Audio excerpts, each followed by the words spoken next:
Jeg tror ikke, vores kroppe er skabt til det liv, de fleste af os lever i dag. Måske det er derfor, der er så mange, der kæmper med stress, uro, træthed og fordøjelsesproblemer. Så i dag, der vil jeg tage dig med tilbage til noget af det, vi måske har glemt.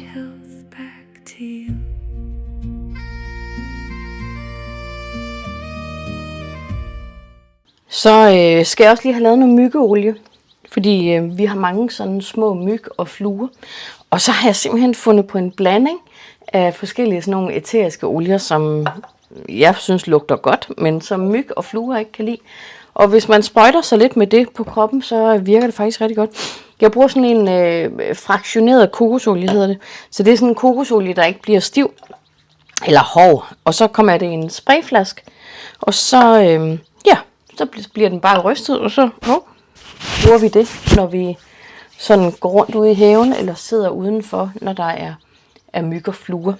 Så det jeg gør først, det er at hælde pebermynteolie i. 20 dråber.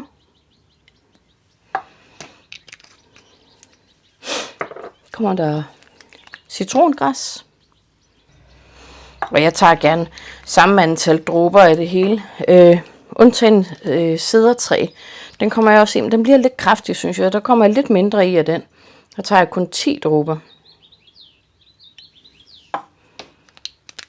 Og jeg kan så fortælle, at det er altså ret effektivt.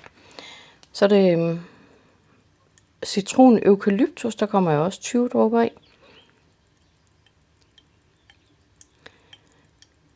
Og vi har været på jagt efter noget, fordi vi kan jo sagtens købe sådan noget insektskrammer, myggespray og sådan noget hernede, men jeg er altså ikke vild med det her nogle heftige kemikalier. Så tænk på, at det må vi kunne lave selv. Og så er det lavendeldråber. Og den sidste, der kommer i, det er geranium. Så. Det var egentlig sådan lidt et forsøg, jeg tænkte på, at vi må kunne. Og jeg ved, at olierne hver især har en eller anden effekt på. Noget har på fluer, og noget har på myg. Og tænkte, hvis nu vi laver sådan en eller anden, hvor vi blander det hele sammen. Og så kommer jeg så kokosolien i til sidst, sådan med ikke der. Så tror jeg, den var der. Og spraye flasken på. Sådan. Så skal den bare lige rystes. Og så ryster jeg den gerne før brug. Men det virker. Og det er altså virkelig effektivt. Og det lugter ikke grimt. Det lugter selvfølgelig af noget citron og pebermynte og sådan lidt. Men det er virkelig en god olie at bruge. Og den er altså effektiv. Jeg kan se sådan, hvis jeg glemmer at sprøjte mig. Det er specielt tidligere om morgenen, når vi står op. Eller så senere på dagen. Om aftenen der er så mange myg. Og fluerne, de er der sådan midt på dagen. Men det holder dem altså væk, så vi kan undgå det. Man bliver lidt fedtet af det, og især når man bruger den i hovedet og bag ørerne og sådan nogle steder. Og så har man altså en myggefluespray, som ikke er giftig. Og det samme gør vi jo for at holde skadedyr væk. Altså der bruger vi stadigvæk det der pebermynteolie, og det virker bare. Det er lidt genialt, når vi kan finde sådan nogle ting, der bare fungerer. Jeg skal til at lave noget mandelmælk. Jeg er blevet lidt træt af alle de der plantemælk, man køber, fordi det er altid fyldt med alt muligt gummi og tilsætningsstoffer og sådan noget. Så jeg laver det selv. 200 gram mandler, der har ligget i blød, og så bliver de hældt op i min blender med 1 liter vand. Jeg kan godt lide, når jeg skal have en kop kaffe, at så min mælk den smager lidt af vanilje. Så har jeg sådan nogle vaniljestænger, jeg købte på Sri Lanka. Og de er egentlig brugt, det er kun skallen der er tilbage. Nu smider jeg op i og blender med. Det giver rigtig god smag, men det bliver jo sidet fra. Hvis du vil have den lidt sød også, så kan man bruge et par dadler. Og dem har jeg også på frost. Men jeg er ikke så vild med alt det søde, så jeg tager den bare som den er med lidt vanilje i. Det synes jeg giver en god smag i kaffen. Så har jeg været ude og plukke en masse finer. Dem skal jeg prøve at fermentere, fordi det har jeg fået at vide skulle være rigtig, rigtig lækkert til ost og skinke og sådan nogle ting. Så er jeg ude at plukke nogle flere af vores tomater. Den giver helt vildt, den tomatplante. Så nu har jeg lige været ude at tage dem, der var modne nu, og skal have lavet noget med dem. Jeg har lavet rigtig meget gazpacho, og jeg har lige hældt et glas op. Og det har jeg lavet af de tomater, jeg har plukket i haven. Det smager helt vildt godt. Men så meget kan jeg heller ikke drikke. Så jeg havde tænkt mig, at de her, de skulle laves til sådan en eller anden form for noget, ikke kompot, hvad hedder det, sådan noget chutney, tomatchutney, som er sådan lidt spicy. Så det er sådan lidt af mine projekter i dag. Jeg tror ikke, vi som mennesker er skabt til det liv, vi lever i dag. Jeg tror, alt for mange mennesker har presset sig selv ind til et liv, hvor vi kommer til at, det lyder voldsomt at sige, dræbe almindelig sundhed og almindelig sund fornuft. Men det jeg ser, det er stress, depression, træthed, og så alle de der livsstilssygdomme, som vi på en eller anden måde ser som normale. Vi ser det faktisk næsten ikke længere som en sygdom. Og jeg tror ikke, vi er ikke skabt til at skal passe ind i sådan et liv i sådan nogle kasser. Vi har solgt alt. Vi er flyttet i et lille bitte tiny house på 20 kvadratmeter, og så i vores camper. Meningen er, at vi skal køre noget mere, og vi skal arbejde mindre. Vi skal leve mere i pagt med naturen. Hvad bedre end at stå op uden vækkeur, når solen begynder at stå op? Se solopgangen, mærke vinden, nyde naturen, kunne spise nogle fødevarer, som ikke er fyldt med alle mulige kemikalier. Det har faktisk været, nu har min mand lige været i Danmark, og der har jeg egentlig sådan selv kunne dykke lidt ned i, hvad er det rent faktisk, vi stopper i vores krop. Selvom jeg synes, jeg forsøger at holde det rent, så er der alligevel nogle ting, hvor jeg hele tiden bliver lidt snydt.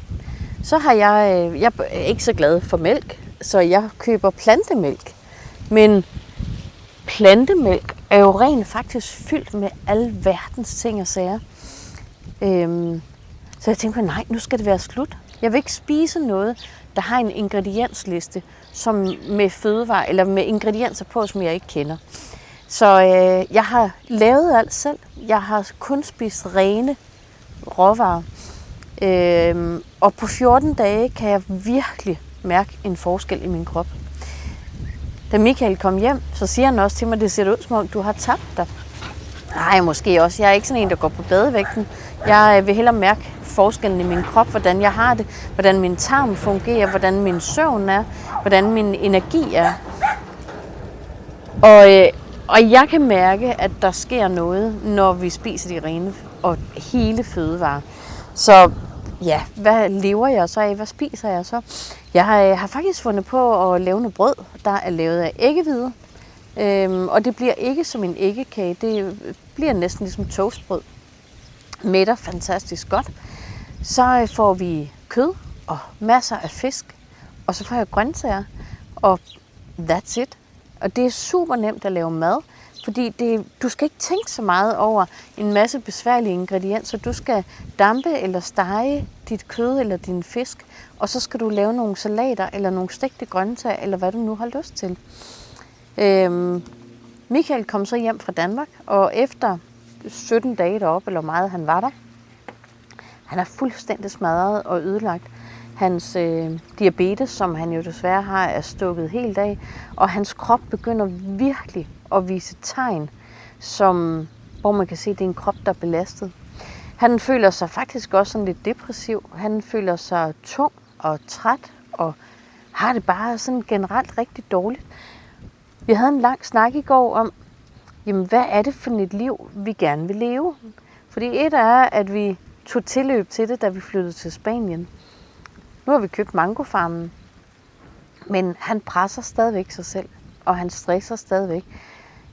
Og nu begynder kroppen at sige fra.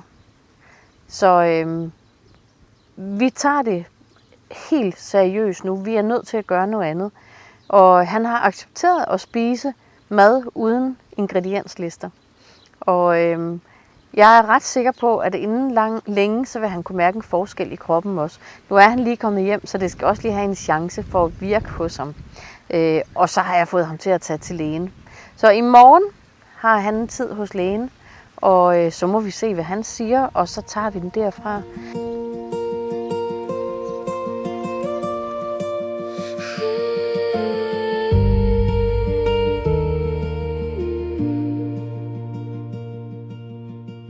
One day the summer turns to autumn. The green leaves fade and fall away. One day the laughter fills the garden. The next it's just a memory. We keep saying there'll be more time to chase the dreams we left behind, to heal our hearts, to change our lives. But time keeps walking by. Life won't wait, not for tomorrow, not for someday. The sun will rise, the seasons change, while we're busy looking the other way. Hold the people that you love, take care of the body you're living in, because every breath and every day is a gift that Vi er i hvert fald blevet mere bevidste om, at vi skal tage os tid til pauser. Han gik ned og arbejdede lidt til morgen, og så kørte vi ned til stranden og gik en lang tur langs med vandet. Der er et eller andet befriende i det at gå langs med vandet. Forrørt os lidt. Så kommer vi hjem og spiser morgenmad. Så var han en tur i poolen. Og så bare det der med, at man giver sig selv lov til lige at tage lidt pauser. Til næste år bliver han pensionist, og han skulle jo gerne holde lidt længere end bare til 67 år. Så det er noget, vi skal tænke over. Det er noget, vi skal huske på, og det er noget, vi skal blive bevidste om. Fordi vores helbred, vores krop, vores liv, vi har kun ét. Og det venter ikke på os. Det er ikke sådan, at vi kan sige, at vi gør det i morgen, eller vi gør det, når vi lige har fået sparet sammen til et eller andet, eller når vi lige har fået købt en ny bil, eller hvad det nu kan være. Du bliver ikke lykkelig af at eje ting, og du bliver ikke lykkelig af at udskyde til i morgen. Affinity Health, back to you.